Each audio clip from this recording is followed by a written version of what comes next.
हरे कृष्ण कृष्ण कृष्ण हरे हरे, हरे राम राम राम, हरे कृष्ण कृष्ण कृष्ण हरे हरे, हरे राम राम राम हरे हरे।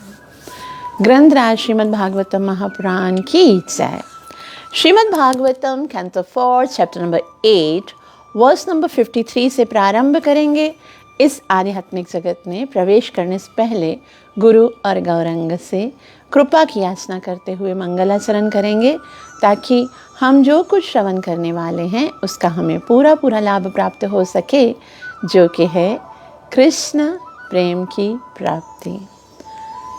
गुरवे गौरचंद्राय राधिकाय तदालये, कृष्णाय कृष्णभक्ताय तद्भक्ताय नमो नमः। नारायणं नमस्कृत्य नरं चैव नरोत्तमं, दैवीं सरस्वतीं व्यासं ततो जयमुदीरये। नष्टप्रायेषु अभद्रेषु नित्यं भागवत सेवया, भगवती उत्तमश्लोके भक्तिरभवति नैष्ठिके। पंचतत्त्वात्मकं कृष्णं भक्तरूपस्वरूपकं, भक्तावतारभक्ताख्यं नमामि भक्तशक्तिकम्। जय श्री कृष्ण चैतन्य प्रभु नित्यानंद, श्री अद्वैत गदाधर श्रीवासदि गौर भक्तवृंद। हरे कृष्ण कृष्ण कृष्ण हरे हरे, हरे राम राम राम हरे। ग्रंथराज श्रीमद् भागवतम महापुराण की जय। कैंटो 4 चैप्टर नंबर 8, जिसका शीर्षक है ध्रुव महाराज का गृह त्याग तथा वन गमन। तो हमने देखा कि ध्रुव महाराज अपने घर से निराश होकर वन की ओर जा रहे हैं और रास्ते में उनकी भेंट नारद मुनि से हुई। नारद मुनि ने पहले तो बहुत समझाया कि बेटा देखो, जंगल में जाना बहुत भयंकर है, वहाँ पर बहुत कष्ट है, इसके लिए इतनी छोटी सी बात के लिए घर मत छोड़ो, मैं तुम्हें लेके चलता हूँ, पिताजी गोद में बिठा देंगे। लेकिन ध्रुव महाराज ने कहा नहीं, मेरा तो बहुत अपमान हुआ, मैं घर कैसे जा सकता हूँ। तब नारद मुनि ने कहा देखो बेटा, अपमान तो केवल इस शरीर का होता है, हम तो आत्मा हैं, आत्मा का तो कोई मान सम्मान नहीं होता ना। तभी भी ध्रुव महाराज ने कहा आपने बहुत अच्छा उपदेश दिया है कि जो कुछ भगवान ने हमें दिया है उस पर संतुष्ट रहना चाहिए, लेकिन मेरे मन को कोई इससे धैर्य पहुंच नहीं रहा है, क्योंकि मेरा मन बहुत कठोर है। मैं एक क्षत्रिय हूँ, ये जो प्रवचन आपके हैं ना, वो किसी ब्राह्मण को जाके दीजिए और मुझे तो ये बताइए कि मैं कैसे भगवान को प्राप्त कर सकता हूँ। जब नारद मुनि ने इतना सुंदर संकल्प देखा तो नारद मुनि जो है वो ध्रुव महाराज को बताते हैं भगवान को प्राप्त करने की विधि। सबसे पहले उन्होंने कहा देखो, भगवत प्राप्ति के लिए हमको क्या करना है, 3 बार स्नान करना होगा, खुद को पवित्र करके उसके उपरांत हमें प्राणायाम करना होगा। श्रीला प्रभुपाद जी बोलते हैं कि इस युग में प्राणायाम क्या है, नृत्य करो, कीर्तन में हाथ उठाकर छलांगे लगाओ और उसके बाद जो आपकी सांसों की जो क्रिया है वही प्राणायाम है। और उसके उपरांत उन्होंने बताया नारद मुनि ने कि आपको क्या करना है, एक आसन के ऊपर अच्छे से बैठना है। आसन को सिद्ध करना बहुत आवश्यक है और उसके बाद प्राणायाम करके उसके बाद ध्यान लगाना है। ध्यान किसी निर्विशेष, निर्विकार या अव्यक्त स्वरूप पे नहीं। नारद ने बहुत ही सुंदर ध्यान की विधि बताई कि किस पे ध्यान करना है। भगवान का प्रसन्न मुख है, बहुत ही प्रसन्न नेत्र हैं, सबको कल्याण करने वाले हैं। ऐसे भगवान जो सदैव मुस्कुराते रहते हैं, उनका ध्यान कीजिए। फिर शिख से लेकर नख तक भगवान के पूरे सुंदर शरीर का वर्णन किया कि भगवान की नासिका कितनी सुंदर है, भगवान के भ्रू कितने सुंदर हैं, भगवान के जो ये कपोल है वो इतना सुंदर है, और भगवान के ओष्ठ और अधर और नेत्र जो हैं उनमें से लालिमा निकल रही है। वक्षस्थल पर श्रीवत्स का चिन्ह है, भुजाओं में शंख चक्र गदा पद्म धारण किए हुए हैं, और कटी प्रदेश में घंटियों वाली इतनी सुंदर करधनी है। बहुत सुंदर पीले रंग का भगवान ने पीताम्बर पहना हुआ है। भगवान के बहुत ही सुंदर नूपुर पहने हुए हैं, छन छन की आवाज़ आती है। और भगवान के जो चरण हैं उन पे जो नाखून हैं वो कैसे हैं, जैसे मणियों की तरह हैं। और भगवान जो है वो अपने भक्त के हृदय कमल पर इन चरणों को स्थापित करते हैं। और जब हम ऐसे दर्शन भगवान के, ऐसे सुंदर झांकी का जो है ध्यान अपने हृदय में लगाते हैं, उससे क्या होता है, एवं भगवतो रूपम सुभद्रम ध्यायतो मना। सुभद्रम, इतना कल्याणकारी भगवान का स्वरूप जब हम इसका ध्यान करते तो क्या होता है, निर्वर्त्या परया तृण्यम, उसी समय, तृण्यम मतलब क्या होता है, संपन्न न निवर्तते।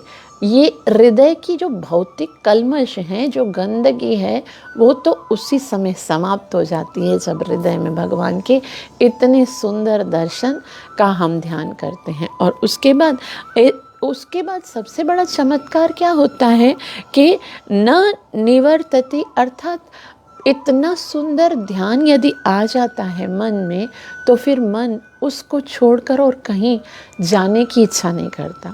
वास्तव में भक्तों, मन को क्या चाहिए, मन को तो बस आनंद चाहिए। और वो आनंद की खोज ना जाने कितने जन्मों से, अनादि काल से मन कर रहा है। इसीलिए मन भटक रहा है ना, कभी उधर, कभी उस चीज़ में, कभी उस व्यक्ति में, कभी उस व्यक्ति में, वो आनंद को खोज रहा है। लेकिन जब आनंद का जो सागर है, भगवान आनंद का सागर है, और भौतिक जगत में जो कुछ भी आनंद प्राप्त करने वाली वस्तु हमको दिखती है, वो क्या है, वो केवल एक छोटी सी बूंद है। और जब बूंद से ही जीव जो है वो संतुष्ट होने का प्रयास कर रहा है, लेकिन क्योंकि उसकी प्यास अनादिकाल से है तो संतुष्ट नहीं होता। लेकिन जब भगवान की इस सुंदर छवि का ध्यान करना शुरू करता है तो क्या होता है, तो फिर भौतिक जितनी आसक्ति समाप्त हो जाती है। और भगवान भगवत गीता के चैप्टर नंबर 2 वर्स नंबर 59 में कहते हैं, रसवर्जम रसोप्यस्य परम दृष्ट्वा निवर्तते। जब इतना सुंदर ध्यान हृदय में आ जाता है, फिर तो भौतिक वस्तुएं बहुत तुच्छ लगने लगती हैं और फिर मन उसी में अटक जाता है। फिर ऐसा मन भगवान को छोड़कर इधर उधर नहीं जा सकता। यहाँ तक ध्यान की विधि बताई, और केवल ध्यान काफ़ी नहीं है, फिर क्या करना पड़ेगा, उसके बाद मंत्र जप करना पड़ेगा। तो अभी ध्रुव महाराज को नारद मुनि कहते हैं, अब ध्यान से सुनो, अभी मैं तुम्हें मंत्र जप करने की विधि बताता हूँ। तो क्योंकि ध्यान से, अभी तक भी तो ध्रुव महाराज ध्यान से सुन रहे थे ना, लेकिन अब क्योंकि बहुत ही गोपनीय वस्तु है, वास्तव में मंत्र जो है वो बहुत गोपनीय होता है। और जब गुरु महाराज मंत्र सुनाते हैं ना, उस समय शिष्य को एकदम सावधान होकर बैठना चाहिए। ऐसा नहीं फिर बाद में जब जप करने बैठे तो फिर सोचे पता नहीं गुरु महाराज ने कौन सा मंत्र बोला था, मैं तो भूल ही गया। तो मंत्र को एकदम ध्यान से सुनना है।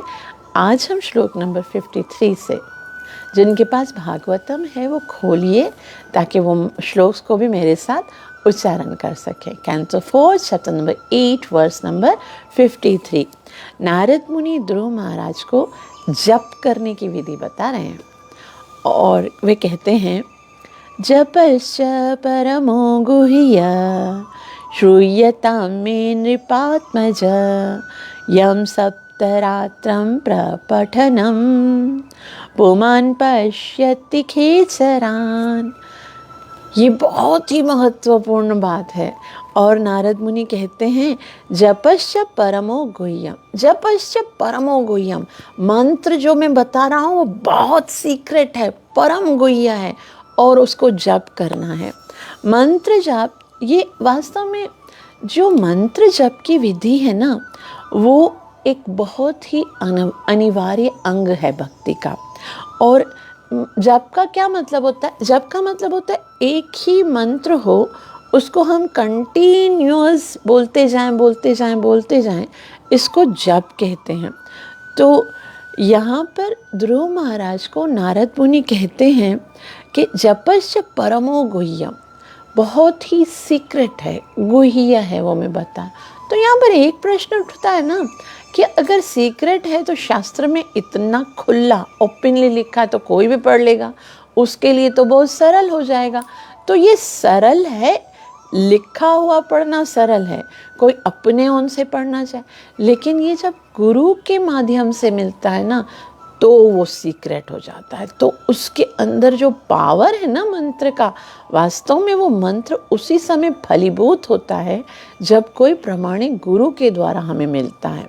वैसे तो सारे मंत्र वेदों में लिखे हुए हैं, लेकिन जब गुरु महाराज आपको वो मंत्र जपने के लिए देते हैं तो वो मंत्र जो है वो सिद्ध हो जाता है। इसीलिए यहाँ पर बता रहे हैं जपश्च परमो गुह्यम श्रूयतां मे नृपात्मजा, हे नृप आत्मजा, उत्तानपाद के पुत्र, राजा उत्तानपाद के पुत्र ध्रुव महाराज, मैं तुम्हें एक मंत्र दे रहा हूँ, उसको तुम जपश्च, ये जपने योग्य है, तुमको परम रहस्यमय दे रहा हूँ, इसलिए सावधानी से सुनो।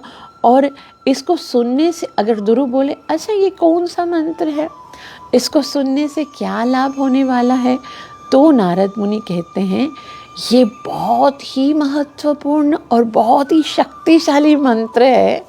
और यम सप्तरात्रम प्रपठनम, प्रपठनम मतलब बहुत ही सावधानी के साथ और बहुत ही एकाग्रता के साथ।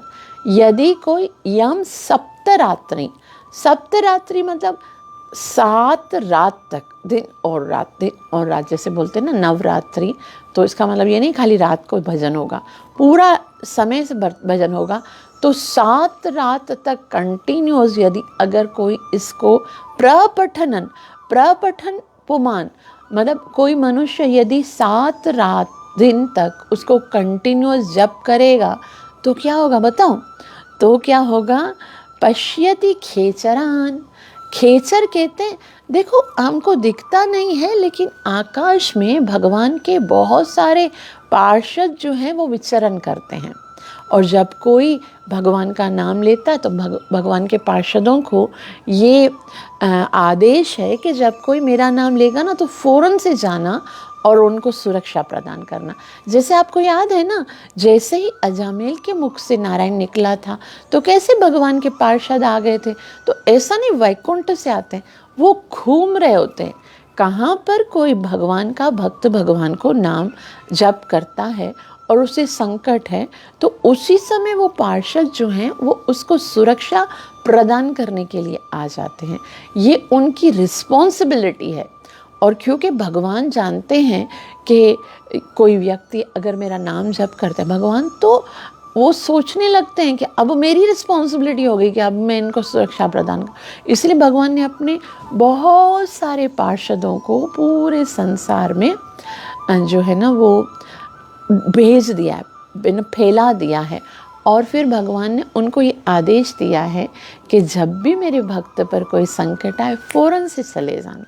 तो वो हमें दिखते नहीं हैं, लेकिन नारद मुनि कहते हैं कि यम सप्तरात्रम पठन पुमान पश्यति खेचरान, कि मैं जो तुम्हें मंत्र बता रहा हूँ ना ध्रुव, ये मंत्र अगर कोई 7 रात और दिन तो पढ़ेगा तो फिर पुमान पश्यति खेचरान, तो आकाश में नभ में घूमते हुए जो भगवान के पार्षद है ना उनको भी देखने के योग्य हो जाएगा।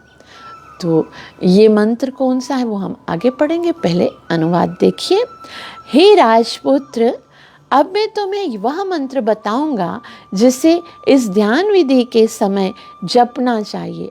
जो कोई इस मंत्र को सप्तरात सावधानी से जपता है वह आकाश में उड़ने वाले सिद्ध मनुष्यों को देख सकता है। तो पहले ध्यान बताया और बोला खाली ध्यान चुप करके नहीं करना, बस ऐसे बैठ जाओ चुप करो, चुप करके नहीं करना, मंत्र उच्चारण करके ध्यान करना। और वो बहुत ही रहस्यमय गोपनीय मंत्र है। श्रील प्रभुपाद जी इसके विषय में बहुत सुंदर रीति से समझाएंगे। तात्पर्य श्रीला प्रभुपाद द्वारा। श्रील प्रभुपाद की जय। श्रील प्रभुपाद जी कहते हैं इस ब्रह्मांड के अंतर्गत सिद्धलोक नामक एक लोक है। सिद्धलोक के वासी स्वभावतः योग की सिद्धियों में पारंगत होते हैं। देखो जैसे ये ब्रह्मांड है ना, उसमें 14 लोक हैं। पृथ्वी सेंटर में है, ऊपर 6 लोक हैं, नीचे 7 लोक हैं।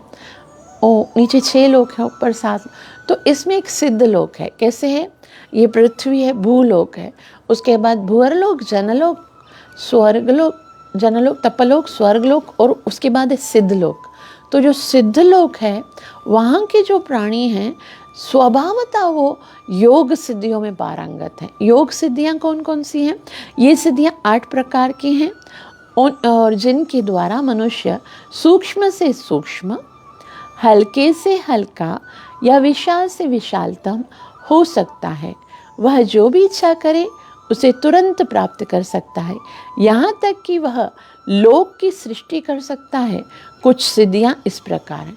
तो बहुत सारी सिद्धियाँ कर सकता है। एक तो डायरेक्ट से वो जो है ना, पहले तो इतना सिद्धियों में इतना असर है कि लघुतम से लघुतम इतना छोटा हो जाएगा, बिल्कुल छोटा सा, मच्छर से भी छोटा।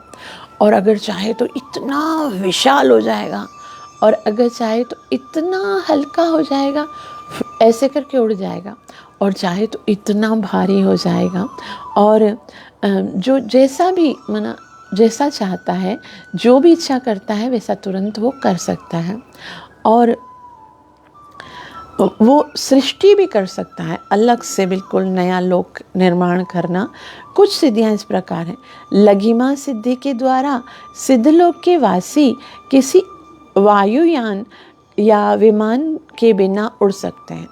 अब देखो वो ऐसे ही, विमान नहीं होगा ना, वो उड़ जाएंगे, ऐसे उड़ेंगे बगैर विमान के। जैसे हम तो एरोप्लेन में बैठ के उड़ते हैं, देवताओं के पास जो है अपने अपने जो विमान होते हैं। लेकिन सिद्धलोक के प्राणियों के पास एक सिद्धि है जिसको लघिमा कहते हैं, और वो ऊपर उड़ सकते हैं। यहाँ पर नारद मुनि ने ध्रुव महाराज से संकेत किया कि भगवान के दिव्य रूप का ध्यान और साथ ही मंत्र का जाप करते हुए मनुष्य 7 दिनों में इतना सिद्ध हो जाता है कि वह आकाश में उड़ने वाले मनुष्यों को देख सकता है। नारद मुनि ने जप शब्द का प्रयोग किया है, जो बताता है कि जिस मंत्र का जप किया जाना चाहिए वह अत्यंत गोपनीय है। कोई यह प्रश्न कर सकता है कि यदि गोपनीय है तो फिर भागवत में वह लिखित रूप में क्यों वर्णित है? इस रूप में गोपनीय है कि मनुष्य छुपा हुआ मंत्र कहीं से प्राप्त कर सकता है, किंतु जब तक यह दीर्घ शिष्य परंपरा द्वारा स्वीकृत नहीं होता है तब तक वह मंत्र कार्य नहीं करता है। प्रामाणिक सूत्रों से का कहना है कि जब तक कोई मंत्र परंपरा से प्राप्त नहीं होता है तब तक उसकी कोई क्षमता नहीं रहती है। तो यहाँ पर हमने पढ़ा कि ये मंत्र है तो सार्वजनिक जो है ना, कोई भी बोल सकता है, लेकिन मंत्र के अंदर जो पावर है वो तब आता है जब हम ये परंपरा के द्वारा प्राप्त करते हैं, तभी। तो इस श्लोक में एक अन्य बात स्थापित की गई है कि, और वह यह है कि मंत्रोच्चारण के साथ साथ ध्यान करना चाहिए। मतलब ऐसे मंत्र, हम लोग कैसे मंत्र कुछ लोग जप करेंगे, बस ऐसे काम कोई कर रहे होंगे या फिर ना साथ में क्या कर रहे होंगे, मोबाइल हाथ में होगा, किसी से बात कर रहे होंगे, कंसंट्रेशन नहीं है। तो ध्यान ज़रूरी है इस युग में। और ये तो कौन सा युग था? सतयुग था ना। अभी तो कौन सा युग है? जैसे पहले क्या है, मनु महाराज, उसके बाद ब्रह्मा जी, उसके बाद उत्तानपाद की संतान जो है वो उनको नारद मुनि बता रहे हैं। लेकिन हम तो कलयुग के प्राणी हैं, तो वो मंत्र जो था वो सतयुग के लिए है। और कलयुग में क्या है, श्रीला प्रभुपाद जी कहते हैं इस युग में हरे कृष्ण मंत्र का जाप ही ध्यान की सरलतम विधि बताई गई। यूं ही कोई हरे कृष्ण मंत्र का उच्चारण करता है उसे कृष्ण, राम तथा उनकी शक्तियों के दर्शन होते हैं और समाधि की यही पूर्ण अवस्था है। मनुष्य को हरे कृष्ण महामंत्र का जप करते समय बनावटी विधि से भगवान के रूप दर्शन का प्रयत्न नहीं करना चाहिए। तो बनावटी नहीं रखना चाहिए, मतलब भगवान के साथ सरल और सिंसियर होकर भगवान का नाम जप करना चाहिए। बनावटी नहीं कि मुझे भगवान का ये स्वरूप दिख रहा है, मुझे ये स्वरूप दिख रहा है। तो भगवान जब देखेंगे ना आपकी जो सिंसियरिटी, सरलता जब भगवान देखते हैं तो क्या होता है, तो भगवान स्वतः कीर्तन करने वाले के समक्ष प्रकट हो जाते हैं। अतः जपकर्ता को शब्द तरंग सुनने में ध्यान केंद्रित करना चाहिए। भगवान बिना किसी अतिरिक्त प्रयास के ही स्वतः प्रकट होंगे, कुछ और प्रयास नहीं करना है। आप ध्यान से जप करो, वो मंत्र के जो शब्द हैं उनको सुनो, तो भगवान स्वतः स्वयं एवं सुफूर्तियदा स्वतः प्रकट होंगे। तो अब ये बता रहे हैं कि ऐसा नहीं कि बस तुमने ध्यान कर लिया, ध्यान करते रहो, नाम जप करते रहो, काम भी करना पड़ेगा। देखो जो भक्ति है ना वो हमारे पूरे के पूरे 100% प्रयास से होती है। मन से ध्यान करना है, इंद्रियों से सेवा करनी है, मुख से शब्द बोलने हैं, मन कर्म और वचन। तो अभी पहले मन से ध्यान करने का बताया है ना, कैसे ध्यान करना है, भगवान कैसे हंस रहे हैं, कैसे देख रहे हैं, कितने कृपालु हैं, मन से। उसके बाद मुख से जप करना। और अब क्या बता रहे हैं, अब बता रहे हैं कि जप करो, कौन सा मंत्र बताएंगे वो, और उसके बाद क्या करना है, भगवान की सेवा करनी है। तो श्लोक नंबर 54 में भगवान के बहुत ही सुंदर नाम का जप करने की सलाह देते हैं। वे कहते हैं ओम नमो भगवते वासुदेवाय। ध्रुव महाराज को यह 12 अक्षर मंत्र दिया और क्या बोला था, अगर कोई 7 दिन और 7 रातों तक इस मंत्र को उच्चारण करेगा तो क्या मिलेगा, कौन बताएगा, क्या लाभ होगा। यहाँ पर 70 लोग सुन रहे हैं, किसी को पता है, कोई बता सकता है क्या मिलेगा। अगर हम 7 दिन और 7 रातों तक 12 अक्षर का मंत्र पढ़ते हैं, ओम नमो भगवते वासुदेवाय, तो नारद मुनि ने क्या लाभ बताया कि क्या लाभ मिलेगा, कोई भी बता सकता है, कमेंट बॉक्स में लिख सकते हैं। नहीं, अच्छा, तो ये बताया कि फिर जो आकाश में उड़ने वाले भगवान के पार्षद है ना वो दिखने लग जाएंगे। और उसके बाद क्या करना है, एक तो ये मंत्र जप करना है, ध्यान से जप करना है। उसके बाद क्या करना है, मंत्रेणानेन देवस्य कुर्यात् द्रव्यमयी बुधः सपर्या विविधैर्धर्वैर् देश काल विभागवेत्। तो क्या करना, उसके बाद मंत्रेणानेन देवस्य, देवस्य मतलब ये वो मंत्र है, ये ऐसा अनेन मतलब इस मंत्र से, देवस्य यानी देवताओं के जो भगवान हैं, यानी भगवान जो हैं उनकी देवता भी पूजा करते हैं। आपको पता है देवता भी भगवान को ही पुकारते हैं, उनका ही नाम लेते हैं। हम लोग क्या करते हैं, अपने घर में मंदिरों में देवताओं को रखते हैं ना। अगर देवताओं के घर में कोई मंदिर है तो उनके अंदर भगवान की मूर्ति रखी होगी, क्योंकि उन्हें पता है कि अल्टीमेट हम जब टेंशन में आएंगे तो यही काम आने वाला है। तो भगवान को स्मरण करते हैं, वो भी भगवान को रोज़ाना सुबह उठ के प्रणाम करते हैं, सेवा करते हैं। तो मंत्रेणानेन देवस्य कुर्या द्रव्यमयी बुधः, द्रव्यमयी बुधः अर्थात भौतिक जो विद्वान लोग होते हैं वो भगवान की विग्रह स्थापित करते हैं, द्रव्यमयी विग्रह स्थापित करते हैं अपने मंदिर में। जैसे हम सब गृहस्थियों के लिए अनिवार्य है। गृहस्थी जो घर में रहते हैं उनके घर में एक स्थान ऐसा होना चाहिए जहाँ पर के भगवान का एक सुंदर मंदिर बनाया जाए। कैसे बनाना चाहिए? देखो, ऐसे भगवान का मंदिर होना चाहिए, ठीक है, जिसमें भगवान की विग्रह स्थापित करनी चाहिए और रोज़ भगवान की सेवा करनी चाहिए। कैसे सेवा करनी चाहिए अभी वो तो नारद मुनि बताएंगे ना। तो हम सबको अपने घर में एक मंदिर ज़रूर, सुबह उठ के मंदिर में जाना चाहिए, भगवान को प्रणाम करना चाहिए, भगवान की मंगल आरती करनी चाहिए, भगवान को भोग लगाना चाहिए, श्रृंगार करना चाहिए, सेवा करनी चाहिए। तो ये क्या है? ये एक विधि है भगवान में मन लगने की।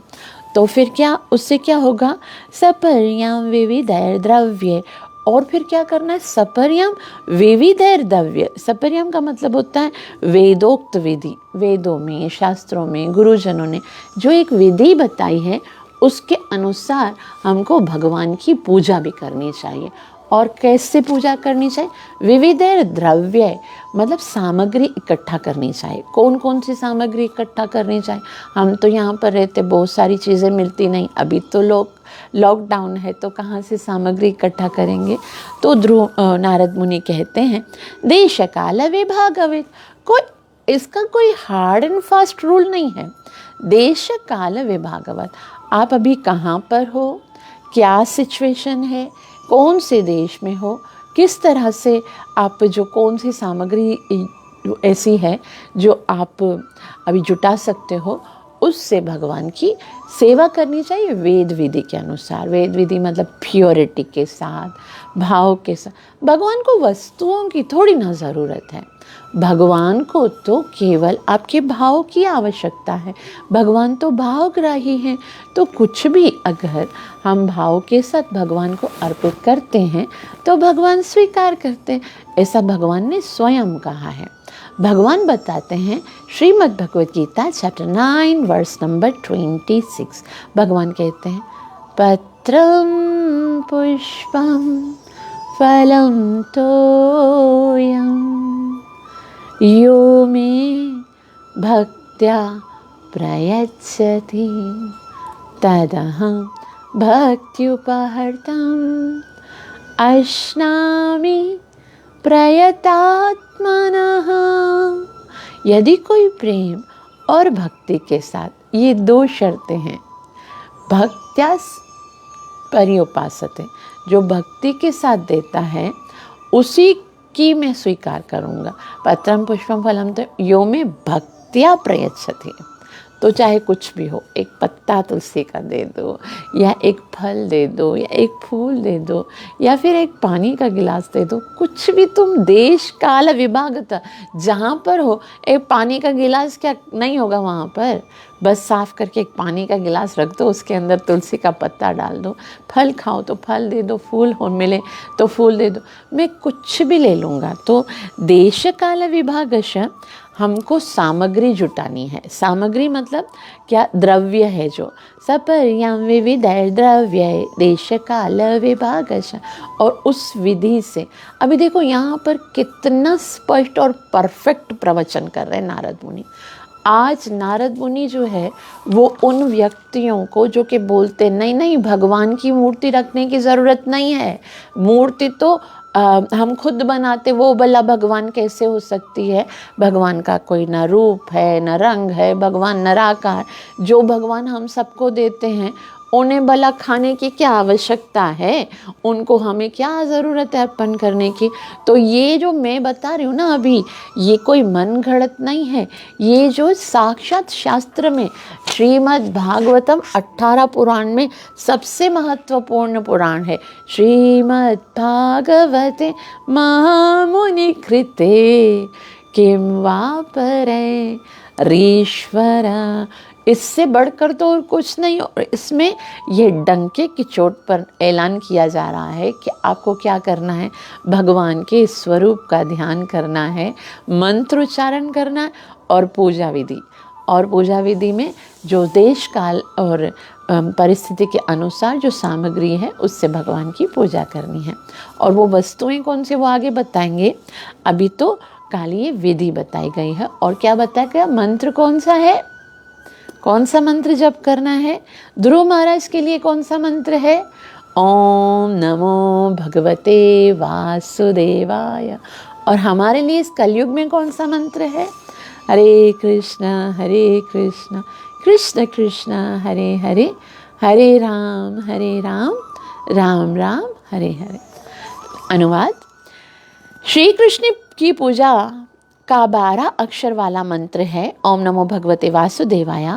ईश्वर का विग्रह स्थापित करके उसके समक्ष मंत्रोच्चार करते हुए प्रामाणिक विधि विधानों सहित मनुष्य को फूल फल तथा अन्य खाद्य सामग्रियां अर्पित करनी चाहिए, किंतु यह सब देश काल तथा साथ ही सुविधाओं और एवं असुविधाओं का ध्यान रखते हुए करना चाहिए। समय हो, देश हो, स्थिति हो, परिस्थिति हो, सुविधाएं असुविधाएं, उन सबको देखकर भगवान की सेवा करनी चाहिए।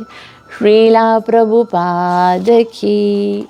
श्रीला प्रभुपाद जी बहुत ही सुंदर तात्पर्य में बता रहे हैं। वे कहते हैं ओम नमो भगवते वासुदेवाय को 12 अक्षर मंत्र कहा जाता है। क्या मंत्र, 12 अक्षर मंत्र।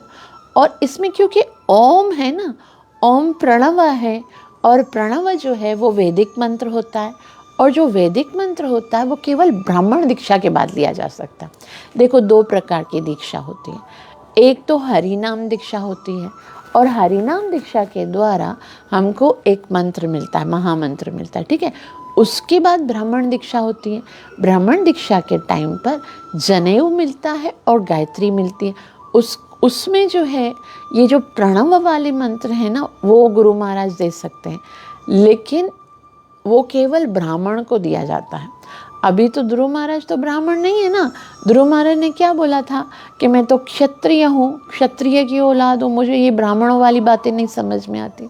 लेकिन फिर भी नारद मुनि ध्रुव महाराज को ब्राह्मण वाला मंत्र दे रहे, ओम नमो भगवते।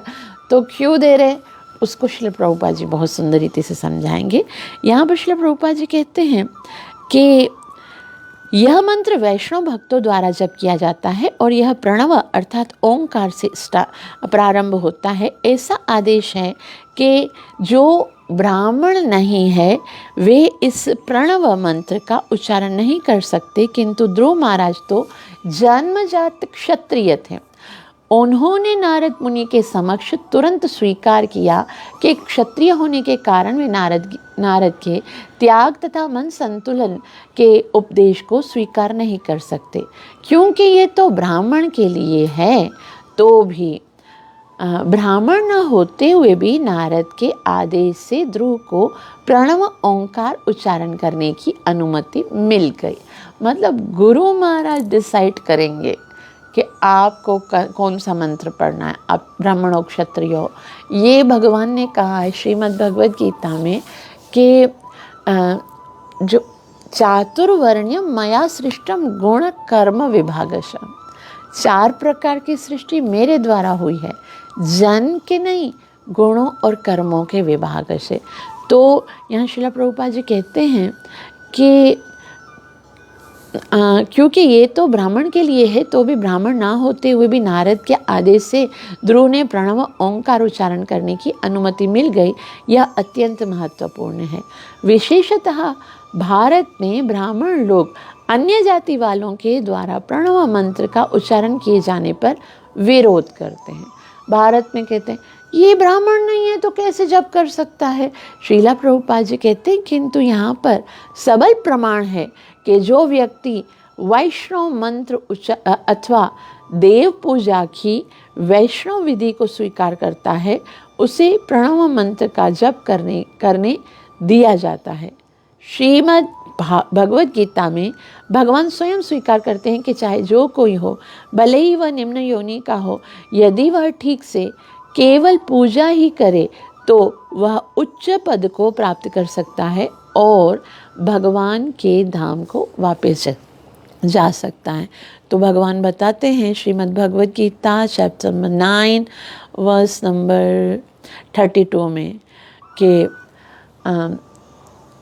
किम पुनर्ब्रह्मण पुण्य, कि फिर ब्राह्मणों की क्या बात की जाए कि स्त्रियों वैश्यास्तथा शूद्रा तेपि मां यान्ति परां गति, कि मेरे शरण में तो आने वाले जो हैं ये पिस्युः पाप योनयः, चाहे वो बड़े से बड़ा पाप योनि में पैदा हुआ हो, स्त्री हो, वैश्य हो, शूद्र हो, तेपि यान्ति परां गति, वो भी परम गति को प्राप्त करता है। तो भगवान ने कहा है बस आप आ जाओ, ये डिसाइड करना मेरा काम है कि योग्य हो या नहीं हो। आप अपने आप को अयोग्य नहीं समझो। जीव का एकमात्र कर्तव्य है और वो क्या है? वो है कृष्ण की शरण में जाना। इसीलिए भगवान कहते हैं 18.66 में कि क्या करना है कि आपको सर्वधर्मान परित्यज्य माम एकम शरणं व्रज, मेरी शरण में आना है। तो यहाँ पर आगे श्री प्रभुपाद जी कहते हैं कि नारद के आदेश से ध्रुव को प्रणव उच्चारण करने, ओंकार उच्चारण करने की अनुमति मिल गई। ये अत्यंत महत्वपूर्ण है। विशेषतः भारत में लोग अन्य जाति के द्वारा प्रणव मंत्र उच्चारण करने के लिए विरोध करते हैं, किंतु यहाँ पर सबल प्रमाण है कि जो व्यक्ति वैष्णव मंत्र अथवा देवी पूजा की वैष्णव विधि को स्वीकार करता है, देव पूजा की यानी दो भगवान की पूजा करता है, तो वैष्णव विधि को स्वीकार करता है, उसे प्रणव मंत्र का जप करने दिया जाता है। श्रीमद् भगवद गीता में स्वयं कृष्ण स्वीकार करते हैं कि चाहे कोई हो, भले ही वह निम्न योनि का हो, यदि वह ठीक से केवल पूजा ही करे तो वह उच्च पद को प्राप्त कर सकता है और भगवान के धाम को वापस जा सकता है। जैसा कि नारद मुनि ने बताया है कि प्रामाणिक नियम यह है कि मनुष्य को प्रामाणिक गुरु से मंत्र ग्रहण करना चाहिए। तो मंत्र जो है वो प्रामाणिक गुरु से प्राप्त करना चाहिए और मंत्र दाहिने कान से सुनना चाहिए, ना केवल उसे मंत्र को जपना या गुनगुनाना चाहिए, वरन अपने समक्ष श्री विग्रह अथवा भगवान के भौतिक रूप को रखना चाहिए। निस्संदेह जब भगवान प्रकट होते हैं तो यह भौतिक रूप नहीं रह पाता। यहाँ श्रील प्रभुपाद जी कहते हैं खाली मन में ध्यान करके मंत्र गुनगुनाना काफ़ी नहीं है, भगवान को सामने रखो और भगवान जो है उनके सामने जो है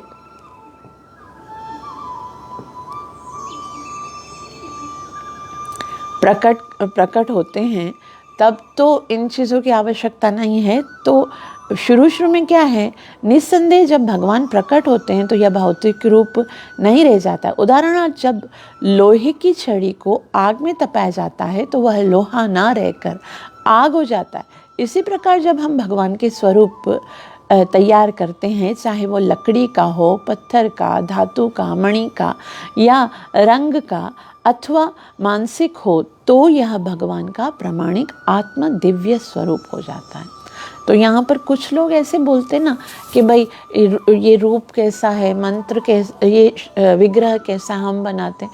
तो यहाँ प्रामाणिक जो स्तोत्र हैं वो बताते हैं कि हम जब कोई विग्रह स्थापित करते हैं, चाहे वो लोहे की हो, लकड़ी की हो, काष्ठ की हो या मन की ही क्यों ना हो, जब हम उसको स्थापित करते हैं तो यह भगवान का प्रामाणिक आत्मिक दिव्य स्वरूप हो जाता है। मनुष्य को ना केवल नारद जैसे प्रामाणिक गुरु या परंपरा से उनके प्रतिनिधि द्वारा मंत्र ग्रहण करना चाहिए, वरन मंत्र का जप भी करना चाहिए। उसे केवल जप ही नहीं करना होता, वरन समय समय अथवा सुविधा के अनुसार जगत के उस भाग यानी देश में जो भी खाद्य सामग्री उपलब्ध है उसकी भेंट चढ़ानी चाहिए। तो ये चारों काम करने हैं। कौन सा है? एक तो आसन पर बैठ के ध्यान लगाना है और ध्यान लगाने के बाद मंत्र जप करना है, मंत्र जपने के बाद विग्रह सेवा और जो कुछ भी आपके पास है समय के अनुसार देश काल विभागता आपको भगवान की उन सामग्री से पूजा भी करनी है, उनको भोग ऑफर भी करना है, यानी भेंट चढ़ानी है। तो पूजा की विधि जिसमें ही मंत्र का जप तथा भगवान का स्वरूप यानी विग्रह तैयार किया जाता है, किसी घिसी पिटी नहीं है और ना ही सर्वत्र एक समान है। यानी कि ये कोई ऐसा नहीं है कि बस घिसी पिटी बात बताई जा रही है, ये तो शास्त्र ने अनुमोदित किया है, वो बात बताई गई है। इस श्लोक में स्पष्ट उल्लेख है कि देश काल तथा सुविधा का ध्यान रखना चाहिए। हमारा कृष्ण भावना आंदोलन समग्र विश्व में चलाया जा रहा है। तो श्रील प्रभुपाद जी बोलते हैं कि हम तो भाई सिखाते हैं, इस्कॉन का टेम्पल आपको समग्र विश्व में कहीं पर भी मिलेगा और वहाँ पर आप जाओगे तो विग्रह सेवा, भगवान को भोग अर्पण करना, भगवान की आरती, भगवान की सेवा, साथ में नाम जप, ये सब। तो श्रील प्रभु और हम भी विभिन्न केंद्रों में श्री विग्रह यानी मूर्तियां स्थापित करते हैं। कभी कभी हमारे भारतीय मित्र आडंबरपूर्ण विचारधारा के कारण आलोचना करते हैं कि यह नहीं हुआ, वह नहीं हुआ, किंतु वे परम वैष्णव ध्रुव महाराज को नारद मुनि द्वारा दी गई शिक्षा को भूल जाते हैं। मनुष्य को देश काल तथा सुविधा को ध्यान में रखना चाहिए। भारत में जो सुविधाजनक हो सकता है वह पश्चिमी देश में नहीं हो सकता है। जो आचार्यों की पंक्ति में नहीं है अथवा जिन्हें आचार्य की तरह कार्य करने का अनुभव नहीं है, वे वृथा ही भारत के बाहर कृष्ण भावनामृत आंदोलन के कार्यों की आलोचना करते हैं। तो यहाँ श्रील प्रभुपाद जी बोलते हैं कि उनको कुछ आइडिया नहीं है। भगवान ने खुद कहा है, नारद मुनि ने कहा देश काल के अनुसार आपको सेवा करनी है। तो भारत में जो सुविधाजनक हो सकता है वो दूसरे पश्चिमी जो देश हैं, श्रील प्रभुपाद जी ने तो इस्कॉन हर जगह पिक किया है, तो उन जो पाश्चात्य देश में उनमें नहीं है। तो जो आचार्यों की पंक्ति में नहीं है अथवा जिन्हें आचार्यों की तरह कार्य करने का अनुभव नहीं है, वे वृथा ही भारत के बाहर कृष्ण भावनामृत आंदोलन के कार्यों की आलोचना करते हैं। तो वो बोलते भाई वहाँ पर ऐसा नहीं होता है, अमेरिका में तो वहाँ पर जैसी देश काल है अनुगता, देश काल के अनुसार सुविधा होती है। श्रील प्रभुपाद जी बोलते हैं उनको पता ही नहीं है, इसलिए वो आलोचना कर रहे हैं। तो तथ्य यह है कि ऐसे आलोचक कृष्ण चेतना के प्रसार में स्वयं कुछ नहीं कर सकते।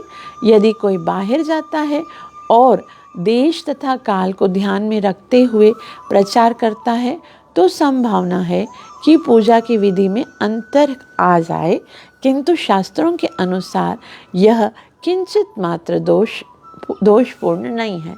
तो अगर हम बाहर कंट्री में जाते हैं तो हो सकता है कि हमको ऐसी सुविधा ना मिले, लेकिन फिर भी भक्ति कर रहे हैं तो दोष नहीं है उसमें, है ना।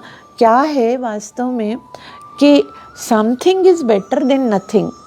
अगर हम उधर जाके ये सोचे कि भाई आरती करने की सामग्री नहीं है, पूजा कर नहीं सकते, टेम्पल में ये प्रॉपर हर शे नहीं है, तो रहने देते हैं। तो आप बताइए रहने दें या फिर जो चीज़ें हैं उसके अनुसार, जो सामग्री उपलब्ध है उसके अनुसार सेवा हो जाए। तो उसके अनुसार भी सेवा हो जाएगी तो भगवान खुश नहीं होंगे क्या? भगवान को पता नहीं है कि इस समय आपकी कितनी क्रिटिकल सिचुएशन है कि आप सब चीज़ें नहीं कर सकते हो, तो वो भी तो भगवान को याद करके भगवान की सेवा करते हैं, भगवान उससे ही प्रसन्न हो जाते हैं। श्री प्रभुपाद जी कहते हैं आगे कि देश काल रखते हुए प्रचार करता है तो संभावना है कि पूजा विधि में कुछ अंतर आ जाए, किंतु शास्त्रों के अनुसार यह किंचित मात्र दोषपूर्ण नहीं है। रामानुज संप्रदाय की शिष्य परंपरा के आचार्य श्रीमद् वीर राघव आचार्य ने अपनी टीका में लिखा है कि परिस्थितियों के अनुसार चांडाल भी जो शूद्र कुलों से भी निम्न है दीक्षित किए जा सकते हैं। उन्हें वैष्णव बनाने के लिए औपचारिकताओं में यत्र तत्र परिवर्तन किए जा सकते हैं। तो यहाँ श्रील प्रभुपाद जी ने बताया है कि परिस्थितियों के अनुसार आप अगर वो योग्य है तो चाहे चांडाल हो चाहे शूद्र हो, उनको भी दीक्षा देकर भगवान की भक्ति उनके द्वारा भी कराई जा सकती है, दीक्षित किया जा सकता है। उन्हें वैष्णव बनाने के लिए औपचारिकताओं या यंत्र मंत्र के परिवर्तन किए जा सकते हैं, तो उसके अनुसार जो है उनकी दीक्षा कराई जा सकती है। ये नहीं है कि भाई वो शूद्र हैं तो दीक्षा नहीं ले सकते। आगे श्री भगवान श्री चैतन्य की संस्तुति है कि भगवान का नाम सदैव विश्व के कोने कोने में सुनाई पड़े। भला जब तक कोई सर्वत्र जाकर उपदेश ना दे तब तक यह कैसे संभव है। भगवान चैतन्य महाप्रभु का प्रसाद,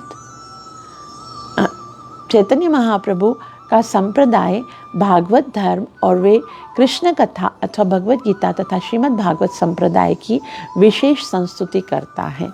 तो चैतन्य महाप्रभु ने ये बताया है क्या करना है, विग्रह सेवा करना है, भागवत गीता और भागवतम को पढ़ना है और विशेष संस्तुति है। वे परोपकार की भावना से प्रत्येक भारतीय को विश्व के अन्य निवासियों तक भगवान के संदेश को ले जाने के लिए कहते हैं। तो चैतन्य महाप्रभु का क्या आदेश है? पृथ्वी ते याते नगरादि ग्राम सर्वत्र प्रचार होइबे मोरना।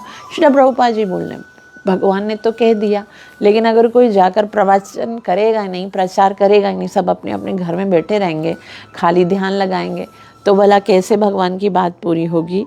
तो फिर हमें क्या करना चाहिए? अन्य निवासियों तक भगवान के इस संदेश को ले जाने के लिए हमें जाना चाहिए। विश्व के अन्य निवासियों का अर्थ ऐसे लोग नहीं हैं जो भारतीय ब्राह्मणों या क्षत्रियों के ही समान हों या ब्राह्मण जाति के ही हों। यह संपन्नता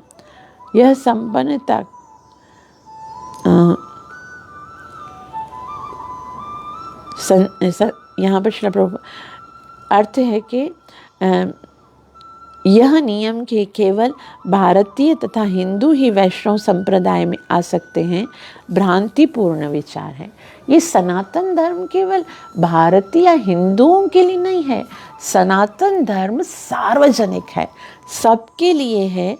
तो प्रत्येक मनुष्य को वैष्णव संप्रदाय में लाए जाने का प्रचार करना चाहिए। इसी उद्देश्य से कृष्ण भावना आंदोलन चलाया गया है। इस आंदोलन को ऐसे लोगों में भी जो चांडाल और म्लेच्छ या यवन कुलों में उत्पन्न हुए हैं प्रसारित करने की मनाही नहीं है। यहाँ तक कि भारत में भी यह बात श्रीला सनातन गोस्वामी ने अपने पुस्तक हरि भक्ति विलास में कही है, जो एक स्मृति तथा एक स्मृति है और दैनिक व्यवहार के लिए वैष्णवों के लिए प्रामाणिक वैदिक पथ प्रदर्शिका है। तो हरि भक्ति विलास में बताया गया है कि भगवान की किस तरह से सेवा करनी चाहिए, और चांडाल हो तो भी उसे भगवत सेवा का अधिकार है यदि उसका भाव भगवान के प्रति है। तो सनातन गोस्वामी कहते हैं कि जिस प्रकार रासायनिक प्रक्रिया से कांसा पारे से मिश्रित होने पर सोना बन सकता है, अभी कांसा को पारे से मिक्स करके अगर कोई रसायन को यूज़ किया जाए, कोई है ना लेबोरेटरी में लेकर जाए तो सोना बन सकता है। उसी प्रकार प्रामाणिक दीक्षा से कोई भी वैष्णव बन सकता है। तो कोई भी साधारण सा व्यक्ति यदि गुरु महाराज के संपर्क में आता है, उनके आदेशों को पालन करता है, तो वो वैष्णव बन सकता है। तो इसीलिए श्रील प्रभुपाद जी कहते हैं, मनुष्य को चाहिए कि गुरु शिष्य परंपरा में आने वाले प्रामाणिक गुरु से दीक्षा ग्रहण करनी चाहिए। हम सबके लिए आदेश है। आप सब में कितने लोगों ने दीक्षा ग्रहण की है?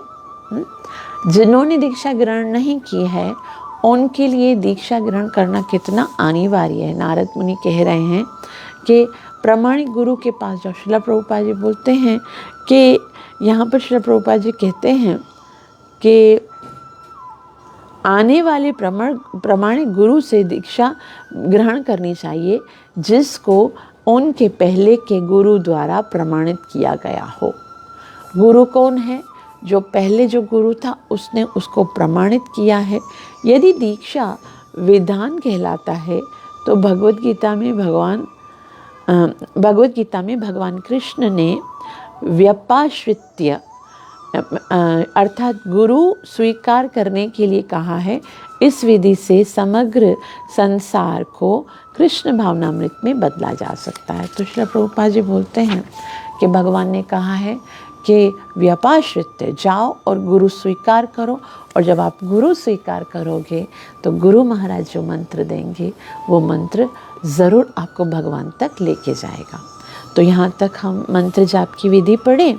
अभी एक और बात बता रहे हैं कि जब भगवान को आप देश काल और परिस्थिति के अनुसार क्या ऑफ़र करना चाहिए, क्या भगवान को आपको ऑफ़र करना है, उसके विषय में बता रहे हैं।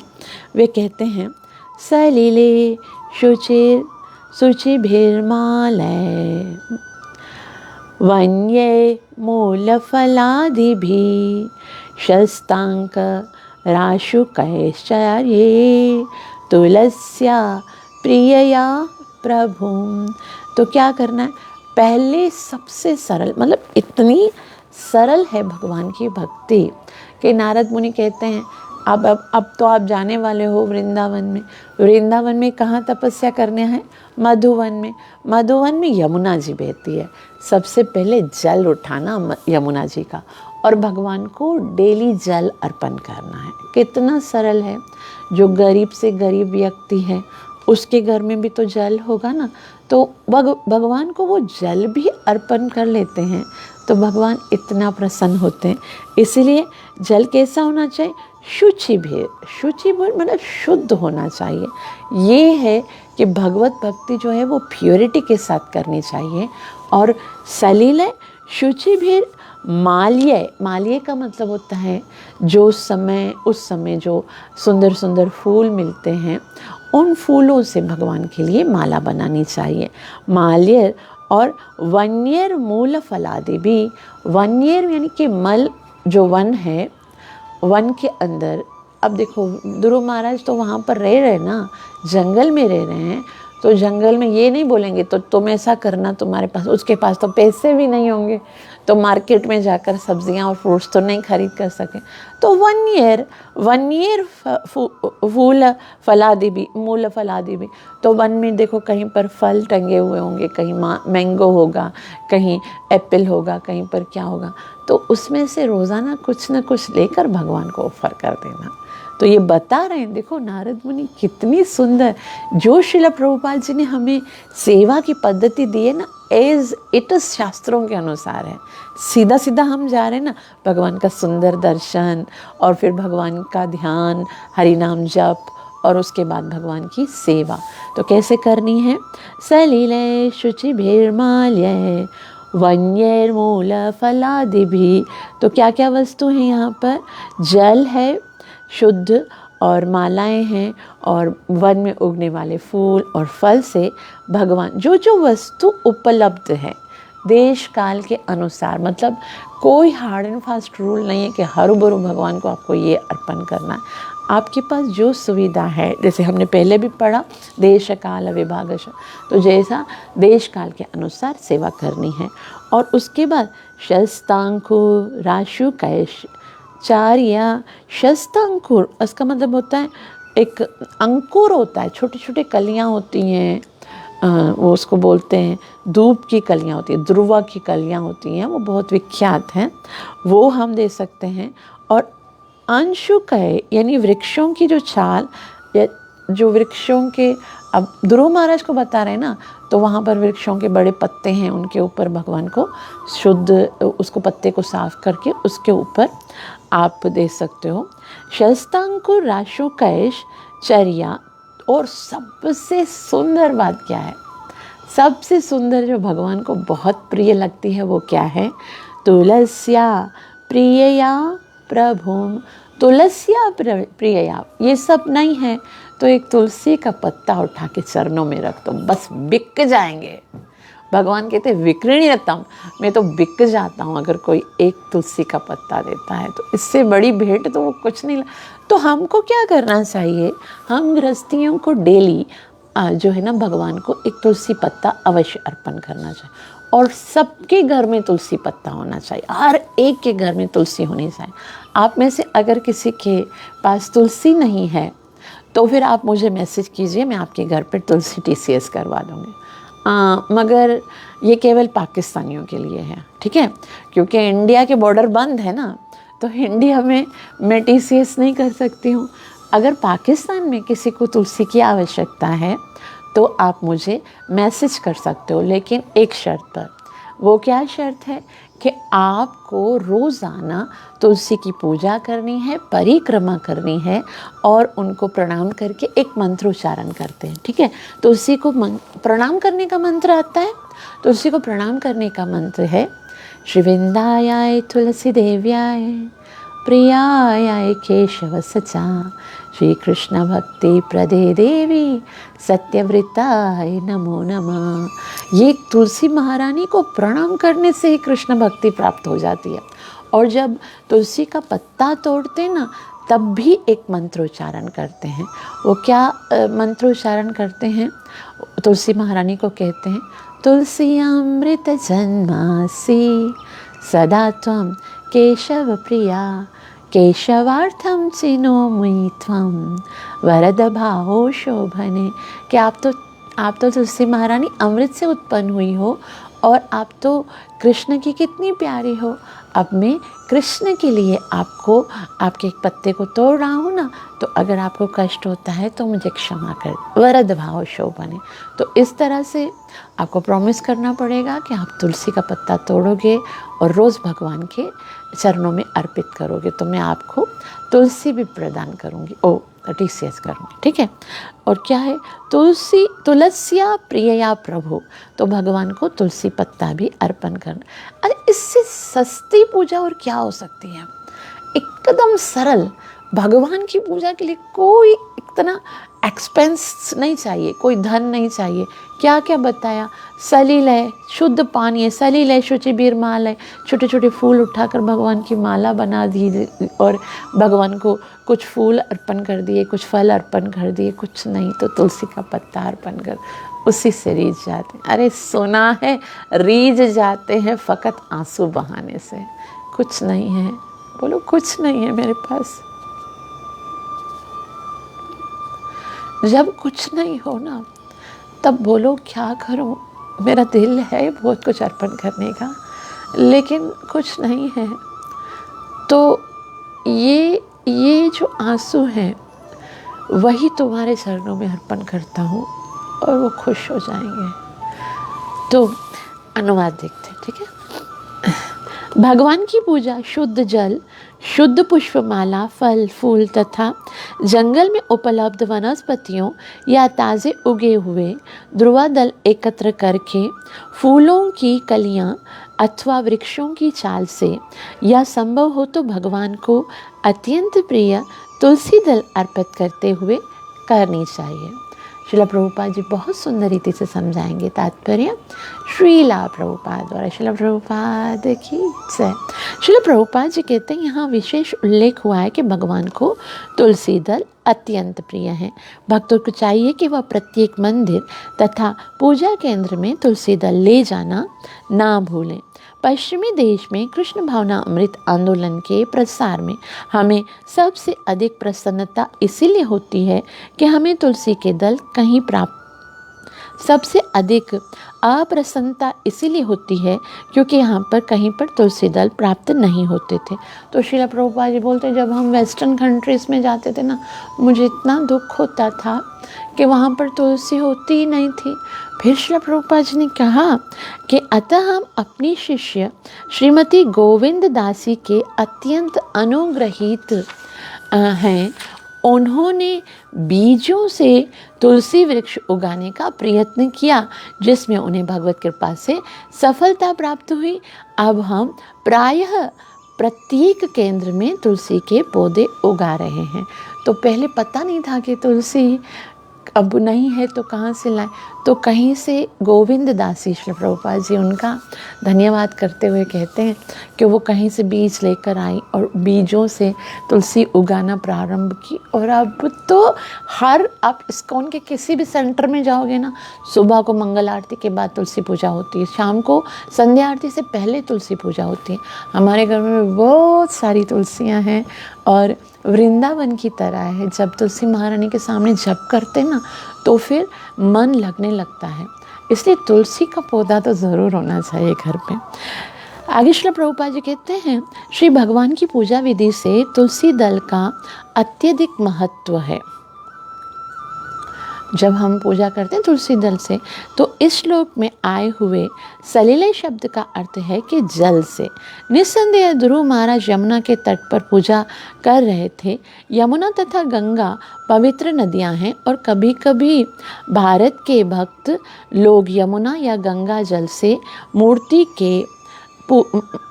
के पूजे जाने का आग्रह करते हैं, किंतु यहाँ हम समझते हैं कि देश काल का अर्थ है काल तथा देश के अनुसार। पश्चिमी देश में ना तो यमुना नदी है ना गंगा नदी है, अतः ऐसी नदियों का जल नहीं मिल पाता। तो क्या इसका अर्थ यह हुआ कि जल के अभाव में अर्चना बंद कर दी जाए? सलीले का अर्थ है कोई भी जल जो भी प्राप्त हो, किंतु इससे स्वच्छ होना चाहिए और स्वच्छ ढंग से रखा गया होना चाहिए। ऐसा जल काम में लाया जा सकता है। तो आप जहाँ पर रहते हो, अगर वहाँ पर ये, जैसे मैं पाकिस्तान में रहती हूँ, है ना, पाकिस्तान में गंगा भी नहीं है, यमुना भी नहीं है, गोदावरी नहीं है, तो फिर मैं भगवान की पूजा करने के लिए ऐसा पवित्र जल कहाँ से लाऊं? तो इसका मतलब श्री प्रभुपाद जी बोलते डोंट वरी, आपके देश काल है, जिस तरह से आपके देश में जो प्योर जल मिलता है उसे साफ़ सुथरा होना चाहिए, शुद्ध होना चाहिए, तो उससे आप भगवान की सेवा कर सकते हो। तो जो भी प्राप्त है, तो यहाँ श्री प्रभुपाद जी कहते हैं किंतु उसे शुद्ध होना चाहिए और स्वच्छ ढंग से रखा जाना चाहिए, ऐसा जल काम में लाया जा सकता है। अन्य सामग्रियाँ यथा फूलों की माला, फल तथा वनस्पतियों को देश तथा उनकी उपलब्धियों के अनुसार एकत्रित किया जाना चाहिए। मतलब जैसे अभी क्या है, अभी मैंगो का राज्य चल रहा है, तो मैंगोज़ जो हैं उनका जूस बना के भगवान को पिला सकते हैं और भगवान को मैंगोज़ अर्पण कर सकते हैं। वाटरमेलन है, मेलॉन है, और क्या है, पीच है और चीकू है और आलूचा है, और बहुत जो भी फ्रूट्स आप देखते हो ना कि मिलते हैं, वो सारे फ्रेश फ्रूट जो हैं वो भगवान को अर्पित करने चाहिए। और भगवान को प्रसन्न करने के लिए तुलसी दल अत्यंत आवश्यक है, अतः जहाँ तक संभव हो तुलसी दल उगाने के लिए व्यवस्था की जानी चाहिए। ध्रुव महाराज को जंगल में उपलब्ध फलों तथा फूलों से भगवान की पूजा करने की सलाह दी गई। तो अभी तो सलाह दे रहे हैं ना कि आपको ये करना है, और ध्रुव महाराज ये सब आगे चल के करने वाले। तो एक बात मैं बताऊँ, कभी ये नहीं सोचना चाहिए तो ध्रुव महाराज के लिए उपदेश है। भगवान जो शास्त्रों में उपदेश देते हैं वो हमारे लिए होता है, लेकिन भगवान अपने ही किसी पार्षद को एक निमित्त बनाते हैं जिसके द्वारा ये मैसेज हम तक पहुंच सके। तो वास्तव में ये मैसेज किसके लिए है? हमारे लिए है, ठीक है। तो उपलब्ध फलों और फूलों से भगवान की पूजा करने की सलाह। भगवद गीता में श्री कृष्ण स्पष्ट कहते हैं कि वनस्पतियाँ, फल, फूल सभी कुछ स्वीकार करते हैं। यहाँ पर नारद मुनि ने जो कुछ कहा है उसके अतिरिक्त और कोई भी वस्तु भगवान वासुदेव को नहीं अर्पित करनी चाहिए। स्वेच्छा से विग्रह पर कुछ नहीं चढ़ाना चाहिए, क्योंकि फूल तथा फल विश्व में सर्वत्र उपलब्ध हैं, अतः इस छोटी सी बात के लिए सतर्क रहना चाहिए। तो श्रील प्रभुपाद जी कहते हैं कि यहाँ पर भगवान ने, नारद मुनि ने ये नहीं बोला कि आप नॉन वेज भी अर्पण कर सकते हो, अंडा, मछली, गोश्त ये सब अर्पण कर सकते, कुछ नहीं कर सकते। जो प्योर है, वनस्पतियाँ हैं, जो सब्जियाँ, जो फूल, जो कि है ना वृक्षों से उगते हैं, वही हम भगवान को अर्पण कर सकते हैं। कैसे? भगवान को भक्ति भक्त्या प्रियच्छते, भक्ति के साथ जब हम देंगे तो भगवान बहुत खुश हो जाएंगे। और आगे नारद मुनि इसी बात को बहुत ही डिटेल से और भी बताएंगे, वो हम कल पढ़ेंगे। आप सबका बहुत बहुत आभार जो इतना प्रेम से श्रवण किया।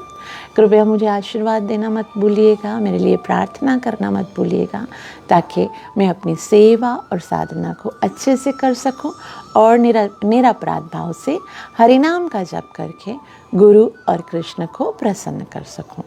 ग्रंथराज श्रीमद् भागवतम महापुराण की जय हो। कलि पावन अवतार चैतन्य महाप्रभु की जय। नित्य लीला प्रवेश अभय चरणारविंद भक्ति वेदांत स्वामी श्रीला प्रभुपाद की जय। चलो अभी मैं आपको भगवान के दर्शन कराती हूँ, ठीक है। बहुत ही दर्शन करेंगे हम, और ऐसे ही हमको घर पे भगवान की सेवा करनी चाहिए। ये सारी चीज़ें जो नारद मुनि बता रहे थे ना, फल फूल तुलसियाँ, तुलसी के पत्ते, ये सब आपको यहाँ पर मिलेंगे, ठीक है। क्या था, पहले तो बताया था कि भगवान को क्या अर्पण करना चाहिए, तुलसी दल अर्पण करना चाहिए। कहाँ पर, देखो ये भगवान के चरण जो हैं, और चरण के पास जो है वो तुलसी दल रखे हुए हैं, ठीक है। तुलसी दल से भगवान की सेवा की गई है।